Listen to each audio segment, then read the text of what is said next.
Si vous comptez aller à Dubaï, faites extrêmement attention parce que ce pays n'est pas aussi sécurisé qu'on le croit et je vais vous raconter une histoire que vous ne trouverez pas dans les médias parce qu'elle a été étouffée. Je vais vous raconter l'histoire de Samira, une jeune fille iranienne qui rêve de gloire et d'argent et qui veut venir à Dubaï pour faire fortune. C'est une femme qui est très jolie et elle a rapidement de nombreuses propositions pour travailler à Dubaï. Elle trouve une proposition pour travailler comme mannequin et s'est payée une somme astronomique, plus de 100 000 dollars le mois. Elle arrive donc à Dubaï, rencontre son recruteur, il lui fait le visa de travail et là il y a déjà une première chose assez dérangeante. Il lui demande son passeport et ce n'est plus elle qui a le contrôle sur son propre passeport mais maintenant son recruteur. Elle commence alors le travail en tant que mannequin, mais très vite, elle va déchanter.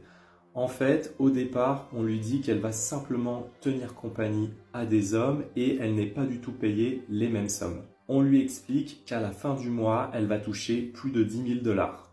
Mais très vite, en réalité, elle est forcée de se prostituer et ce n'est pas du tout du mannequinat. En fait, elle est séquestrée dans un immeuble avec plusieurs autres femmes de différentes nationalités et elles sont tous séquestrées au même endroit.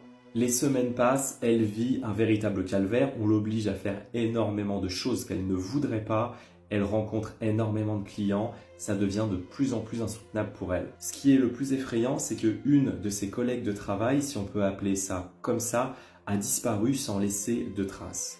Et c'est là qu'elle comprend que ses geôliers l'ont fait disparaître. Elle se dit, si elle ne veut pas subir le même sort, il faut qu'elle s'échappe. Elle saisit donc une fois une opportunité où elle va foncer sur une voiture de police où elle va expliquer qu'elle n'a pas de travail, pas de visa et qu'elle veut être expulsée chez elle.